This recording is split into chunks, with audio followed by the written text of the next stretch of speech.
je vous demande de me dessiner une constitution, comment vous feriez ça? Ou peut-être juste de me le définir verbalement. C'est pas évident, hein?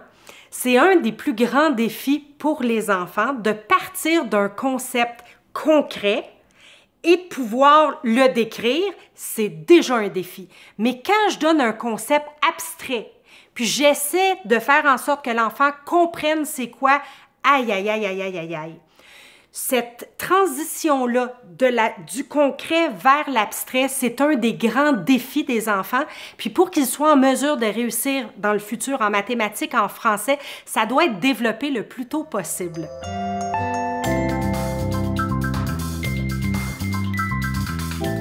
Très jeunes, les enfants apprennent à développer leur pensée abstraite en utilisant des objets concrets, en les prenant, en les comparant, en les observant, en trouvant lequel est le plus grand, lequel est le plus petit. Et c'est comme ça qu'ils vont parvenir peu à peu à faire une transition vers quelque chose qui a une image mentale hyper claire puis qui peut se traduire en quelque chose de tangible, vers quelque chose qui n'est pas clair du tout mais qu'on comprend très bien. Fait que, par exemple, quand je dis rapidement, c'est un concept abstrait. Même quand je dis, par exemple, le chiffre 3, c'est 3 quoi? C'est 3 rien, c'est 3, c'est un chiffre. C'est complètement abstrait.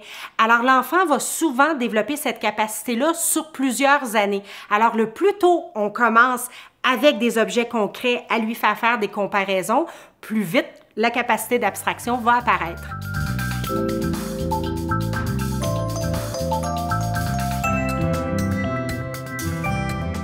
De façon très étrange, pour apprendre à développer la pensée abstraite, un des outils hyper efficaces, c'est la comparaison entre deux objets.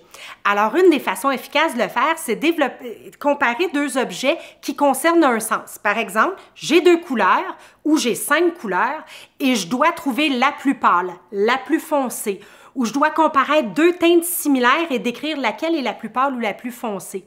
Je peux aussi utiliser le sens tactile et dire voici 2 objets, lequel est le plus lourd, lequel est le plus léger. Et ensuite, ça va permettre à l'enfant peu à peu de dire juste avec 2 images, qu'est-ce qui est le plus lourd, une voiture ou un éléphant?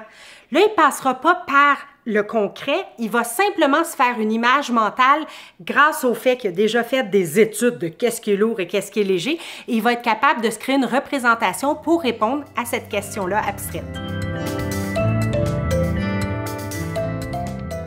Pour certains enfants, c'est très facile. Ils développent une capacité d'abstraction très tôt, mais pour d'autres enfants, c'est beaucoup plus long et on ne peut pas le forcer. Tout ce qu'on peut faire, c'est amener des jeux, amener des activités qui vont faire en sorte qu'il va y arriver.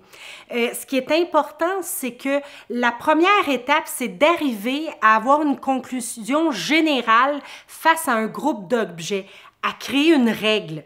Alors, par exemple, si j'ai plein d'objets sur la table qui sont tous vivants, bien, d'identifier que ces objets-là sont vivants. C'est comme une règle qui unit tous ces objets-là. Alors, être en mesure de faire des groupes, des sous-groupes, dès que l'enfant est en mesure de commencer à faire ça, vous pouvez être assuré qu'il est en train de développer la capacité d'abstraction. C'est là, c'est le temps. Il faut le nourrir, il faut faire des jeux, il faut y aller allègrement parce que c'est un moment sensible où il est prêt à y arriver.